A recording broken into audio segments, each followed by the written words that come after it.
Hi, my name is Joshua Roudebush, and this is a little bit of my story.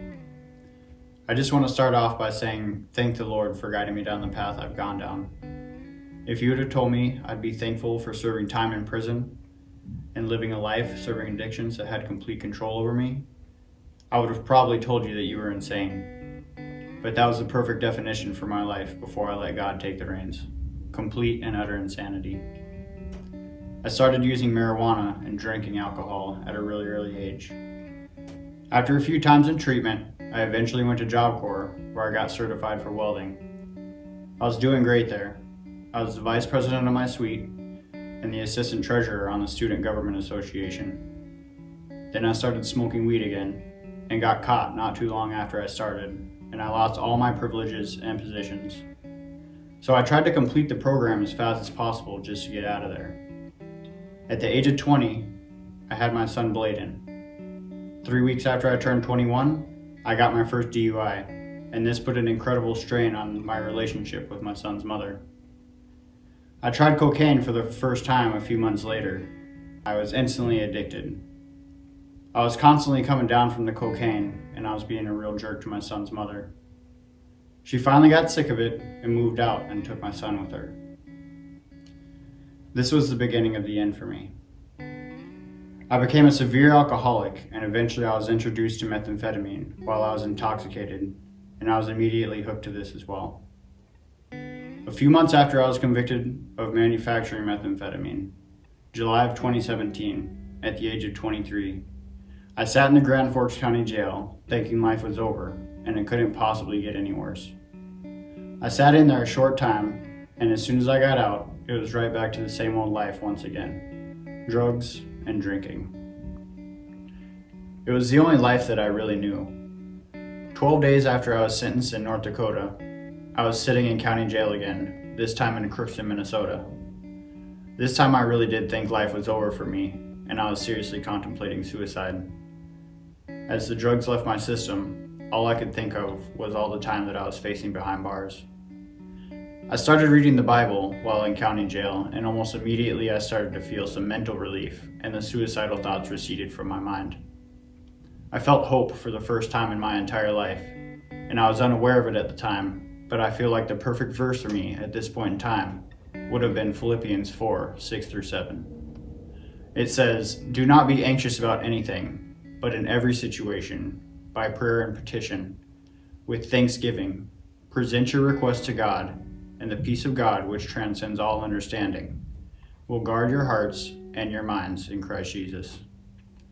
When I was sentenced to 104 months in the Minnesota State Penitentiary, it was definitely a hard pill to swallow, and I started to backslide away from God, and I fell into a pit of hopelessness for a while. I was then accepted into an early release program called CIP, also known as Bootcamp. It's a military-based program that can cut up to 4 years off of your time. While in the CIP program, I really grew close to the Lord, and I knew that I wanted to go to Teen Challenge when I left, so I could get out of the old community I was in and really start fresh somewhere to give myself a chance of long-term success. When I found out I could not go to Teen Challenge, I again started to fall into despair, to the point of even considering just leaving the CIP program and sitting in prison for 4.5 more years. Some of my Christian brothers encouraged me to just stick it out, that God would provide a path for me, so I once again leaned into Christ and trusted that He would indeed help me to be a success story instead of just another statistic. It says in Proverbs 3:5-6, "Trust in the Lord with all your heart, and lean not on your own understanding. In all your ways submit to Him, and He will make your path straight."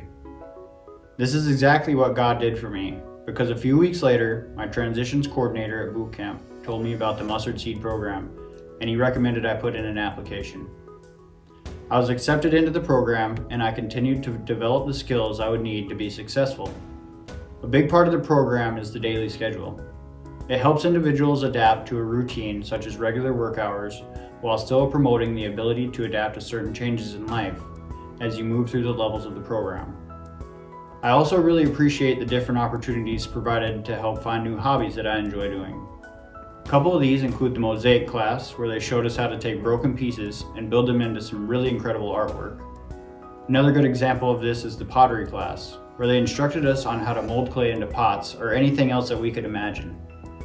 While at Mustard Seed, I have also had the chance to be involved in some work projects that have really taught me a lot of skills and patience along the way. A few of my favorite projects have been building the brick oven, putting up new siding at the Gonvick site, and putting up a new greenhouse for next year's growing season. There are some tasks that I didn't really care for so much, like stripping furniture, but I was always encouraged to push through it. I'm glad I did too, because it taught me a lot of patience. It also gave me a lot of satisfaction knowing that I persevered and completed the project without giving up. One part of the program that I especially enjoy is the adult basic education classes they offer. 2 days out of the week, we are given the chance to improve our skills in math or various other classes. The education instructor also teaches the life skills class, which is imperative to success upon completion of the program. In life skills, we learn basic skills such as how to cook, managing finances, and many other skills that make a big difference in everyday living. Another really amazing part of the Mustard Seed program is the mentorship aspect. The program director set me up with a respected member of the community to do a Bible study, go fishing, and build a relationship with someone that has had an extremely positive impact on my life. They also have become a great friend to me during the time we've spent together. I'm really excited to say that coming up soon, I'm also going to have the chance to shadow an electrician to see if that's something that I would like to pursue as a career in my future. I'm so grateful for all this program offers and for all the doors that have been opened to me since coming to the Mustard Seed. I thank God every day that I'm here because the Mustard Seed program, along with all the hardships and trials that the Lord has helped me through, made me who I am today. It's given me a chance for a better future. A future where I can serve the Lord instead of a road of anguish and drug addiction. God has given me a second chance in life. I believe coming to the Mustard Seed Homes program was the best decision I've ever made, and it gave me the greatest chance of success upon reintegration to society after my release.